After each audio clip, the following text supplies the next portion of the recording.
Well done, well done, Dawson. That was brilliant. Thank you everyone for coming tonight. I know it's a beautiful, warm evening. Could be the last of the summer. So thank you very much for coming. How is everyone feeling? Good, yeah. Good. Happy Black History Month 2024.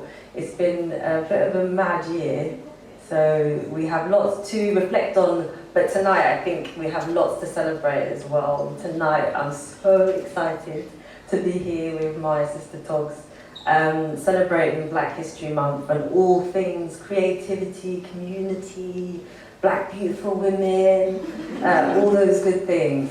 So before we sort of get into the conversation, I wanted to kind of represent the theme of tonight, which is reclaiming narratives.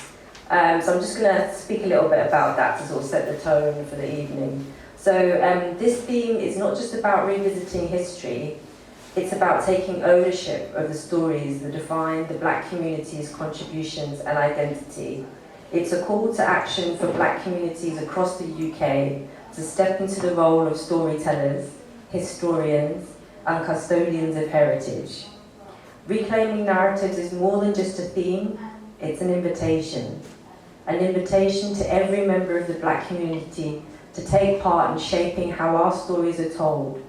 It's about ensuring that our voices are heard, our experiences acknowledged, and our contributions celebrated.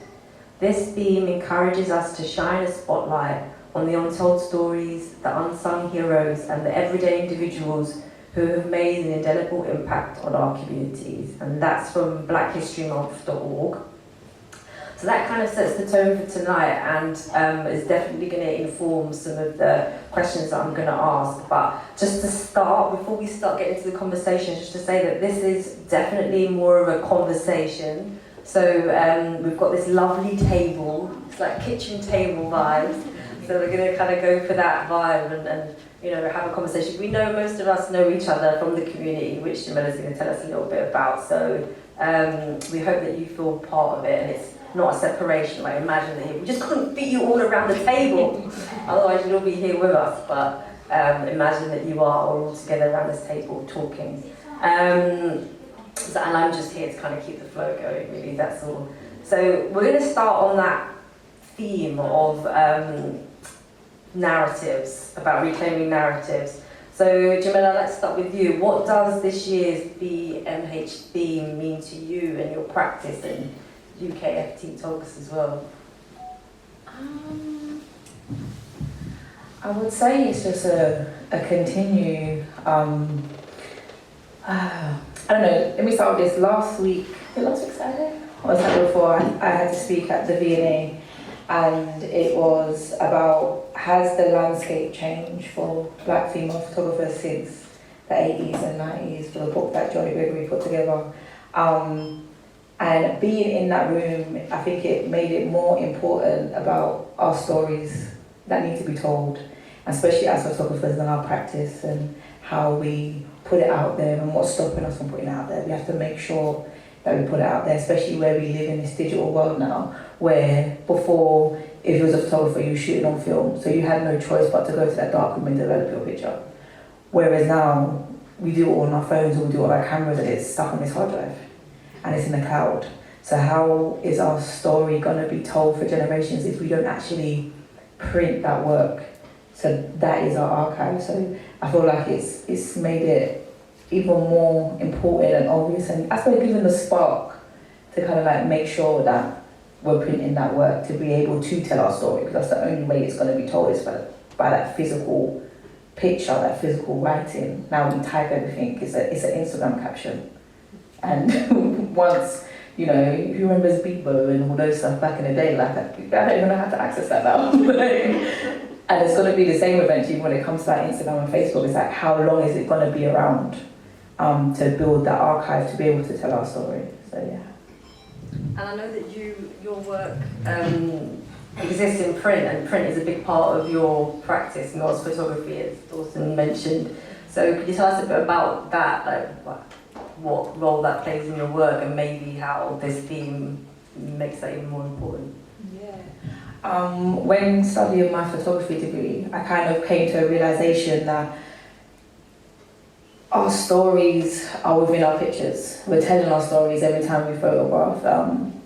It's part of our history, and you know, you have those questions of like, oh, what's true and what's not through that photograph, because you can create a whole new story, right? So when I left, I was like, oh, I want to make sure that I photograph all these families and make sure that they exist in print for generations, because now we're in this digital world, no one's going to print nothing. And I thought to myself, I know what my great-grandma looks like because there's a photograph of her, printed. My grandma passed away and I inherited all of her photographs. I now know what she looks like when she was younger. I've always just seen her as old. So now we have that, and that's why with my clients, like I give them a digital version, yes, but it comes with a print. It has to be printed first, because if we don't print it, how, I know my mum used to wear 2 different hairstyles because of the pictures she has in her trunk. And just like before, everything's just going to go on Instagram or Facebook, or it's in our phones. You know how much clients I've had come to me and tell me like, oh, my child put my phone in the bath and I've lost everything. The whole first year of that child's life, where our parents never had a choice to print everything because it was on a 35mm camera, and everything got printed, including that finger in that picture, like everything was printed. I suppose now we have more control, we're able to curate what we want people to see, but it's still important to print that. Now my girls are going to have photographs of themselves when they were younger. They're going to have photographs of me and my husband and all of our family, because we're printing them to be able to pass on to their children. So it's like, we've got to keep it going no matter what. Yes, we're in a digital world. It's like, oh, do you feel like, you know, it's fading out? Yeah, but I'm still going to carry on because that's my mission. I'm going to make sure I keep doing it, and it brings me joy. Thank you. And I love there that you're talking a lot about heritage in relation to reclaiming narratives. So I'd love to hear from both of you about what your interpretation is of that theme.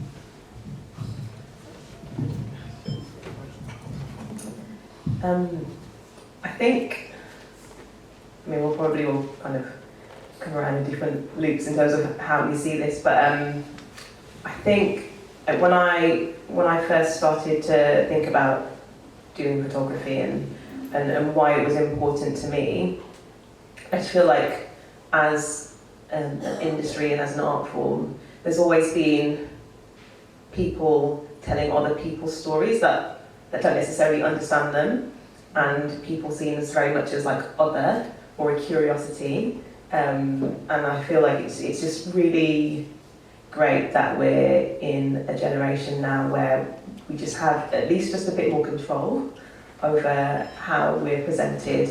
The fact that, you know, we're like, no one person is ever, or a group of people is ever one-dimensional.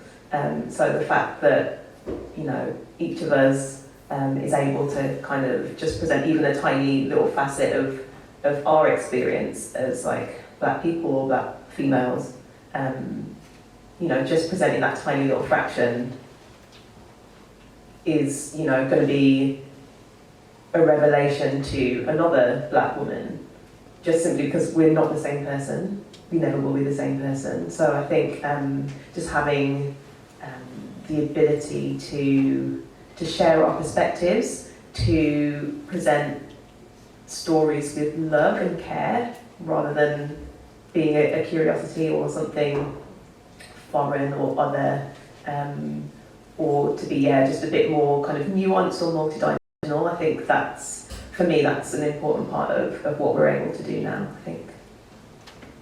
Yeah, just holding back on what you said about having our stories and securing our narrative. That was one of the reasons why I started Black and Unique, was to give a platform for people of colour or whatever to have that platform and have that voice, and for us to actually show the narrative how we show it and the truth with it.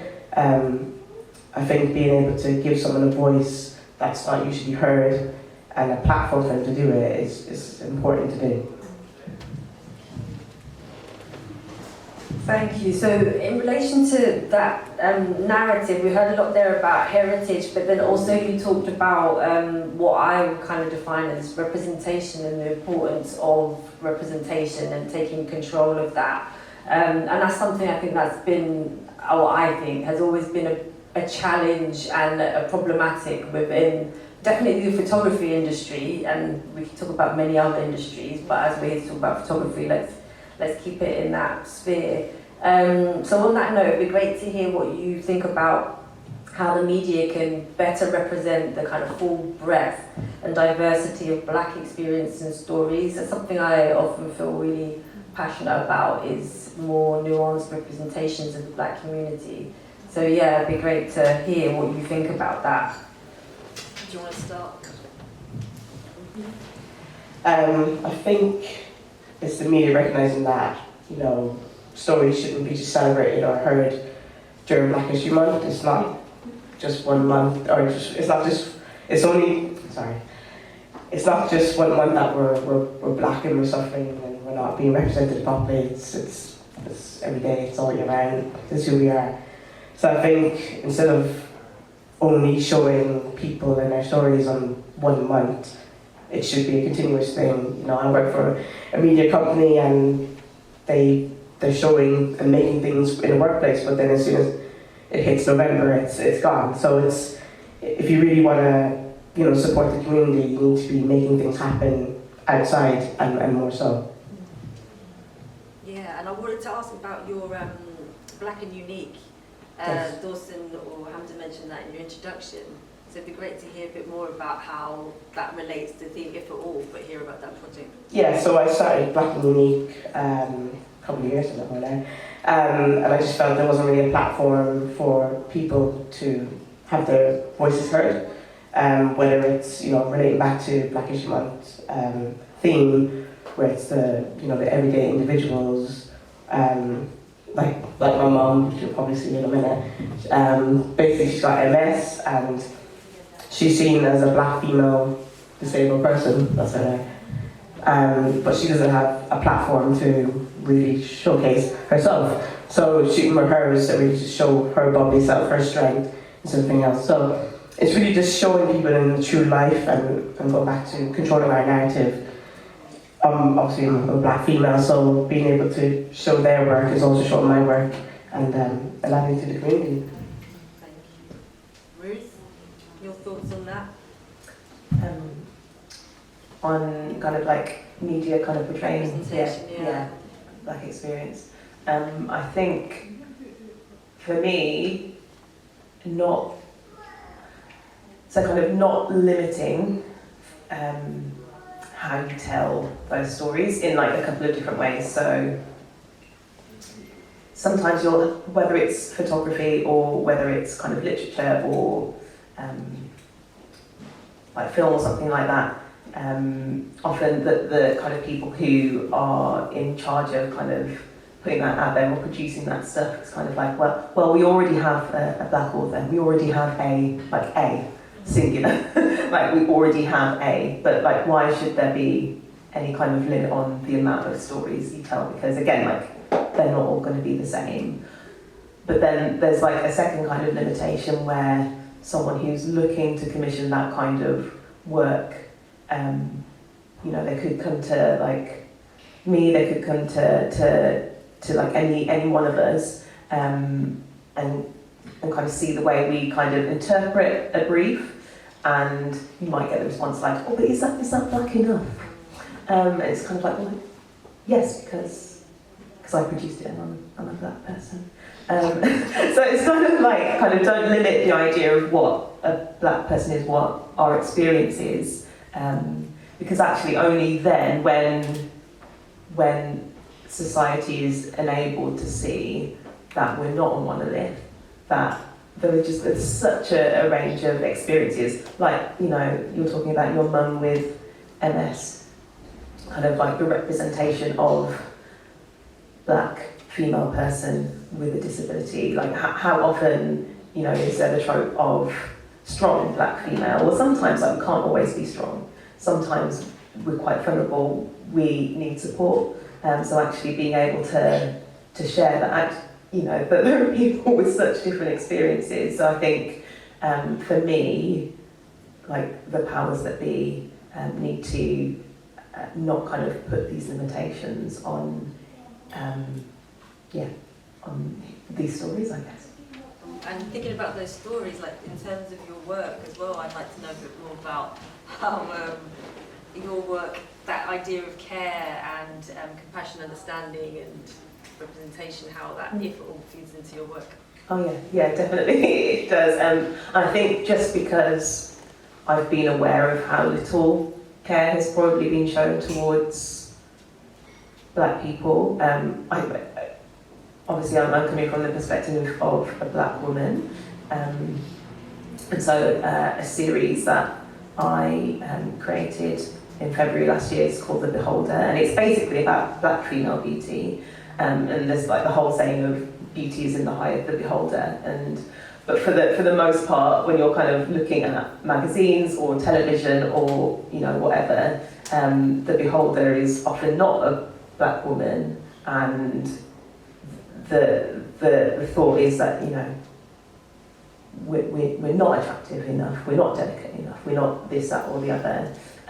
But that project was, for me to be able to go, actually, I'm the one in control. It's like I'm the one who's seeing these women for who they are, and I think they're pretty damn beautiful. So being able to kind of tell that story was really important to me, and I think I've always wanted to make sure that the work I produced had a meaning, had a way of bringing healing in some sort of way. Because it's all very well to produce like a nice image, but I think where we can kind of use it to kind of break down barriers or kind of bring healing, I think that's really important. So for me, kind of, I think, because sometimes you have to like write about these series and explain, and I think at some point I try to explain that series as like something to kind of like soothe where black women have kind of felt maybe a bit injured by those voices around them. So it's important for me from that perspective, but also, for black men as well. Like I shot someone on the street who was like just in the park with his dad, like early 20s, and a friend of mine said that when she saw that image, it really kind of struck her. She was like, I felt really warm, I felt really safe, and that's not the narrative that often is put out there about black men. And she was like, how did that happen? Like, how is it that I was looking at this black man and feeling like really safe and happy and warm? And that's really important, because like the world is full of enough people who want to tear black men down. Can we not create a better world for them? So yeah, I kind of think that's why it's really important to me.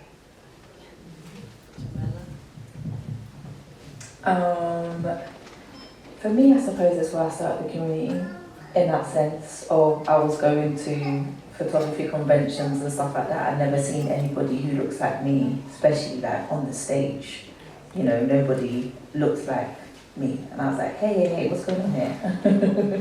Plus I wanted to like just connect with other black female photographers as well, to be able to bounce off each other, again, because of the lack of representation. It was almost like I only met a black female photographer of a certain level, Joy Gregory, when in my second year of my photography degree, she was the head of our photography there, and still when she joined, it was everyone questioned whether she was good enough, and her being here, we're not going to fail.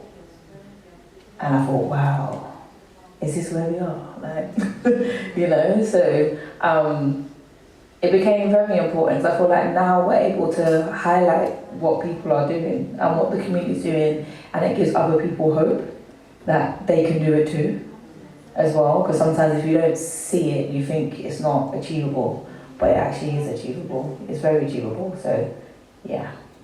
And what about it in relation to your work? You tell us a bit about your practice. and how representation feeds into that, 'cause it's quite niche. Wasn't that my family stuff? No, yeah, your family, exactly, yeah. Again, children seeing themselves in print, I actually posted on Instagram this week, children seeing themselves in print gives them confidence. It gives them actual, like, a spark of joy. Because again, they're seeing their representation of photograph for themselves. And that's for everybody, do you know what I mean? If I was lucky enough to have my grandparents, where you walk in the house and you see pictures of yourself all over. Do you know what I mean? Like, grandma opened that drawer and I was like, oh, look at this picture, it's you. And I'm like, no, grandma, that is not me. And you know, they would write on the back of it and like say what year it was, yeah, and whose child it was, even if she didn't remember the name. Do you know what I mean? Again, it's that representation constantly, and seeing that representation of joy within your photographs as well, of being together, because family dynamics change over time, but you can also capture the happiness in that time, and it can mean so much to a person in generations to come as well. So yeah. So we talked a lot there about representation and what the ways in which all of your practices are kind of creating what we want to see. If we think about wider than that and think about the industry, what changes do you think need to happen to enable more nuanced storytelling, or to enable a future that we'd like to see in the industry? Who would like to begin?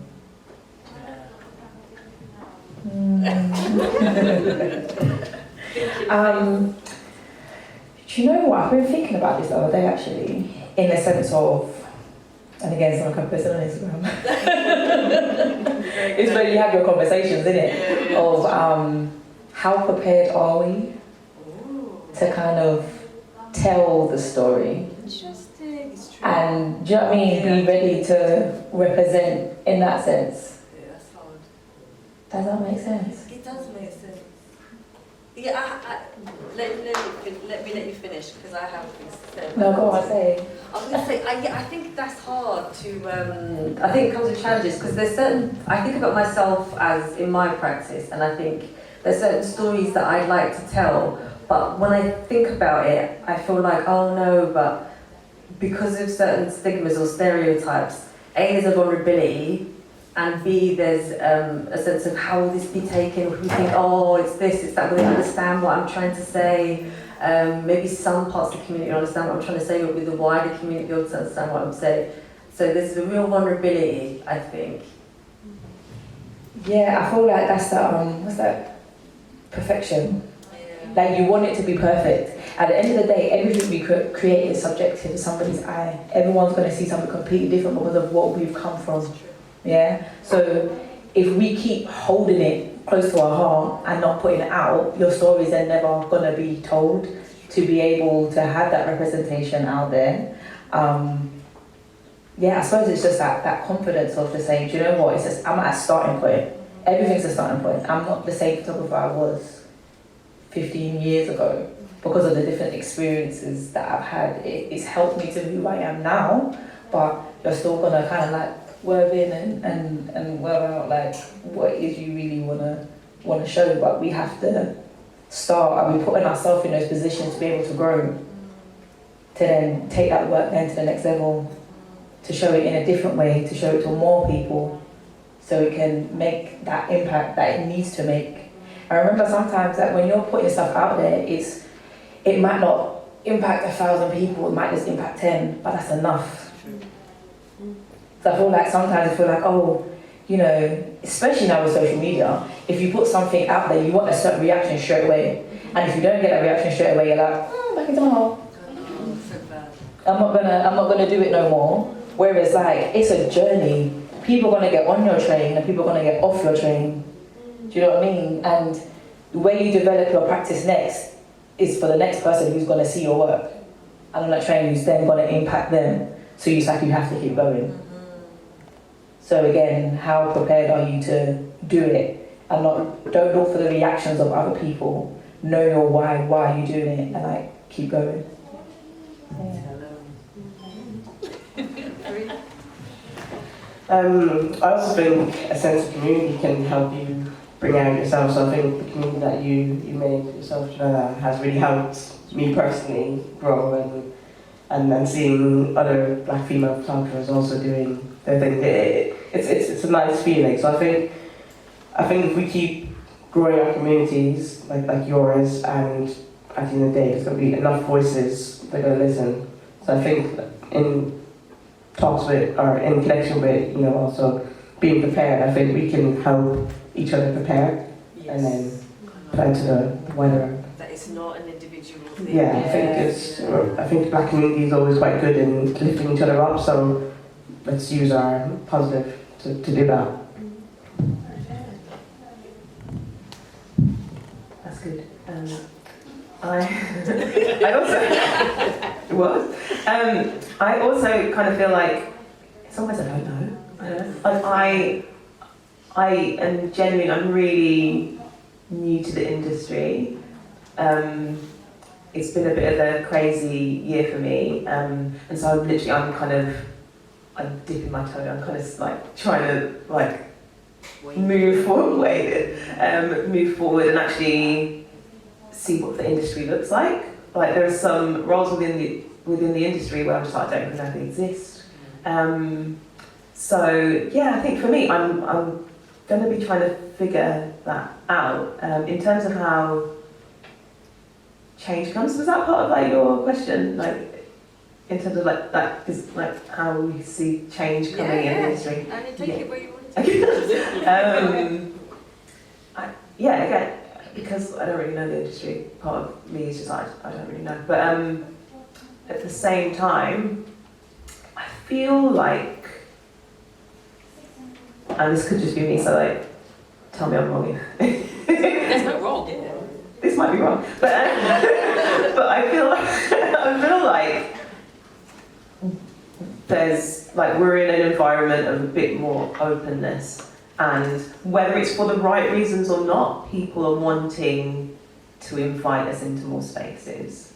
So I think maybe, and I don't think this is a helpful answer, but maybe us, in community, building each other up to have courage to maybe be the only person in the room at first, to then start like kind of creating those safe places for other people. Because if you think about it, there's like so many other people who have gone before us who were having to do that for our generation. And so like, I think we have to like not be scared of maybe being in the same position as that and kind of needing to carry on that work. So like I kind of, like literally recently I had a phone call at the start of the week because someone was like inviting me into this like working group situation, and I was like, you need to be really clear, like I don't know the industry yet. And they were like, that's kind of why you'd probably be helpful. I think kind of bringing a different perspective. I know that I definitely wouldn't be the only black woman in the room, but at the same time, kind of like I was saying earlier, having different black female perspectives is like, why just have one? So yeah, essentially my answer is I don't know, but I think yeah, being able to do what you guys are saying, building each other up, but then like if we are the only person in the room, trying to bring about change and trying to open up spaces for other people, yeah, really being able to kind of like lean back into those areas of community where we need support, I guess. Yeah, that's right. And to stay with that bit, because you were talking a bit about being new to the industry, and I know that you recently won the Association of Photographers Emerging Talent Award, so congratulations. Thank you. And that celebrates photographers with less than 3 years of experience. So, you spoke about the role of emerging, your role, how we could look at a role. So it'd be great to hear what you think about the evolving role of emerging new photographers in kind of shaping future representation. Yeah, I think I partially mentioned it earlier, like if you think of the history of like the industry of photography, and who the prominent photographers have been, who've been like really successful, who have been like the go-to photographers in different genres as well. I think the fact that the industry is trying to create spaces to recognise emerging talent, and you know, those platforms are often a bit more diverse as well. So giving us a chance to become known and respected. And I think there are a lot of really brilliant UK black photographers who are like being well respected. Their work is just gorgeous, and people are kind of recognising it just as gorgeous work, not because like, oh, we need a black photographer, this person like has gorgeous work. It's just really amazing, and they happen to be black as well. So I think the fact that there's more of a desire to see sensitively told stories with like cultural understanding. I think there are more people kind of willing to seek out photographers who can do that, rather than relying on like the old guard of photographers. So yeah, I think the fact that there are more platforms to see new talent, and there tends to be a kind of general excitement about seeing fresh new work and trying to get those people involved in different projects. I think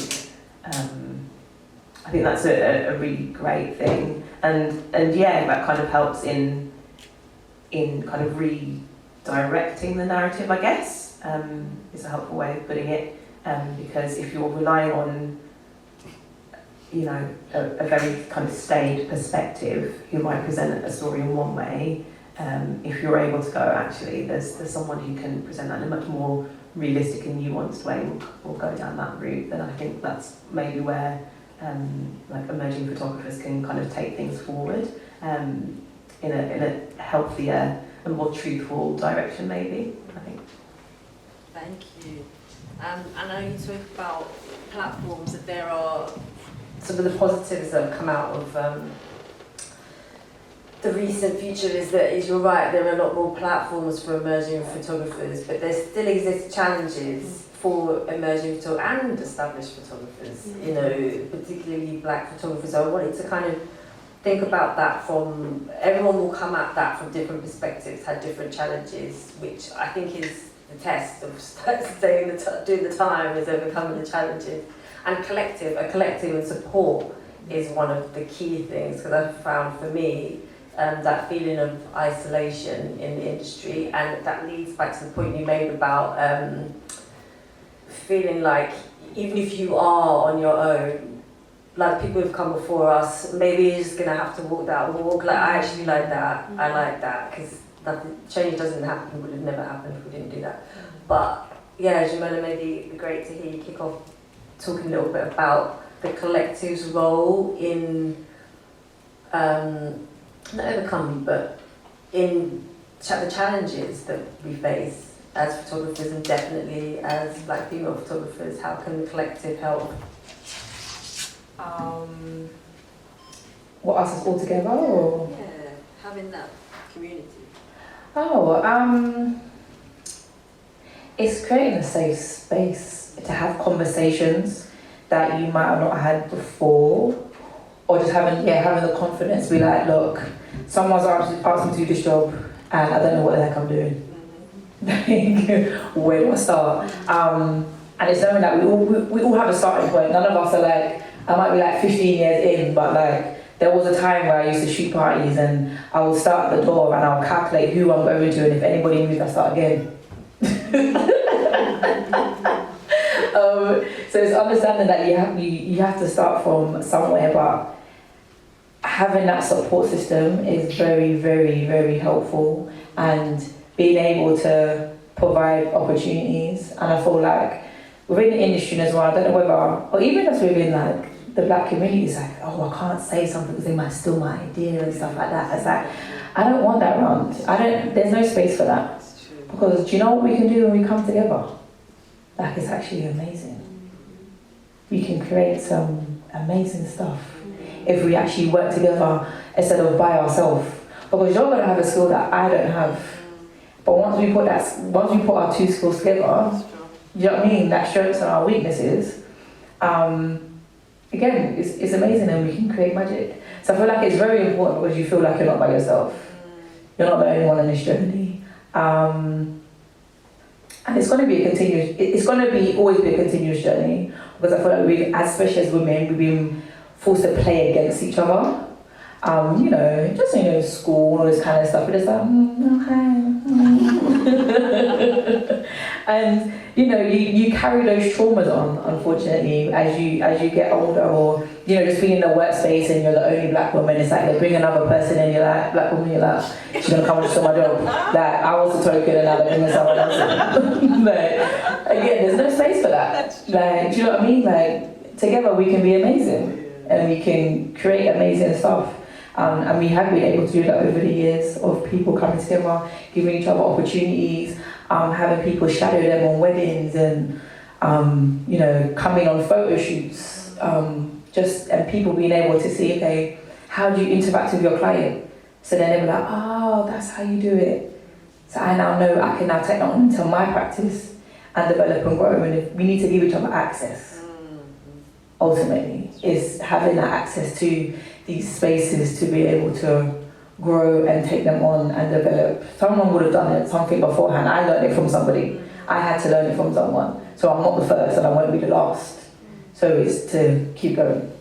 So yeah. And I see that with the work you do in the UKBFTOG talks about, you're like, it's like you're the connect and there's a chain and you're like passing that on and creating opportunities, both financial, both jobs, both which will lead to work experience, but then also just spaces to come to be together to get confidence. That's really important, because I came on the carnival walk and I do more moving image now, so I haven't taken photos for ages, so I was like, I don't know. But then I came and like just being around everyone gave me this new spark of joy and energy, and that I haven't had, I don't even know the last time I had that feeling. So I think that's not to be underestimated, and then that's the power, isn't it? Within, okay. Capri? Sorry, what was the question again? About challenges, like ways in which, maybe even sharing, whether it's ways in which you overcome challenges, or maybe you don't want to talk about specific, generally, like what are some of the challenges and Yeah, I think I'm kind of like Ruth. I've not been in the industry for as long as you have, so I'm still navigating myself like yourself. So I think going back to what you said about community and having a space where you can ask questions, whether it's about how much I'm supposed to be paid, or how much am I charging, or if someone's kind of taking the piss, am I just overthinking, or am I actually being treated wrong? So I think it's having that safe space, definitely, that's helped me navigate my career and navigate what's right and what's wrong, especially through your community. So I think it's just navigating it. Like being a photographer it can be a lonely place. So it's just getting the right people around you that can help you succeed and point you in the right direction. So I think that was definitely a big thing that was scary to deal with at the start, but it makes it easier when you've got people around you who want the best interests for you. Yes, the trust.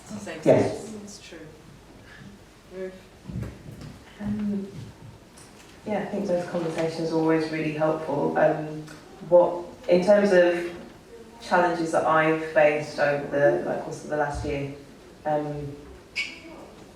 I really just wanted to do personal projects so that potential clients can see what I'm about, what kind of work I can do.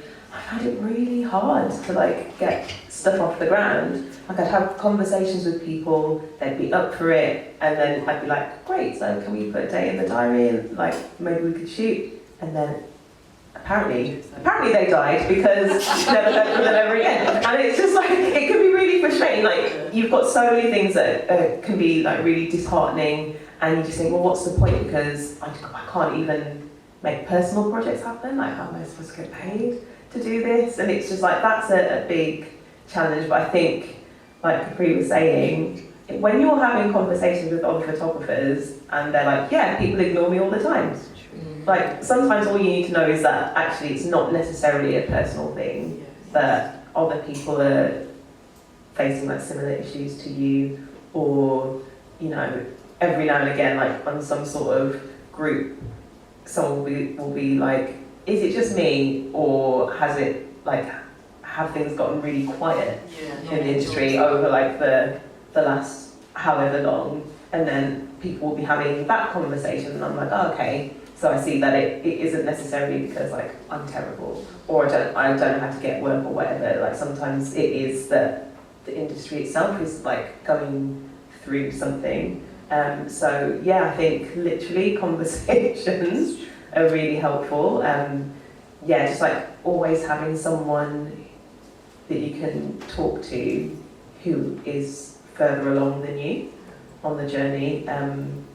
Because also, like, you don't know what you don't know as well. Like, all I know is that I feel like I don't really know anything. So I just always ask, and don't be afraid to not know. Don't be afraid to ask the questions. I think that's something I found quite early on, is that like it doesn't matter. Like, I'm probably not going to look stupid. There's that whole fear of like looking stupid in front of someone. And actually, I'm probably not going to look stupid. I just know where I'm at, so I'm going to ask the question. So yeah, that's what I'd say. It's great how everybody's response is. It's often not good when everybody's response is the same, but in this circumstance, the root of what everyone has said is about community and connection, and about not being afraid to ask for help. And I think that's how we overcome challenges, because in a way, when you talk about that, then that for me just makes me think about, going back to what you said, it's about collective power, and that's how change happens. You know, even I don't even want to talk about government or politics or anything like that today, but in a way that's how politics works, isn't it? It's like you need to get a majority of votes to make any change happen, and disasters happen when the majority of, you know, mad people do mad things. But that is it. That is how we make change. So it's not often you get an answer, but actually I feel like we kind of came to an answer there. So I just wanted to thank you. And also just to raise that point when you were saying about, I don't know, and I'm quite comfortable not knowing. I think that's one of the biggest lessons that I've learned in life over the last few years, because I like to think I'm quite spiritual. I don't know why, and I read this, I've always listened to this podcast or reading this, whatever, and this philosopher said something about how if you stop growing, whatever stops growing is dead. And I was like, it's so true. So therefore, I'm never not growing. So if I think I know everything, I don't know, it doesn't sound right. Where do you go from there? That's dead. You need to move on to something else. So it's okay to not know and to keep growing, and that's what makes it interesting. Standing your truth a bit too. Exactly.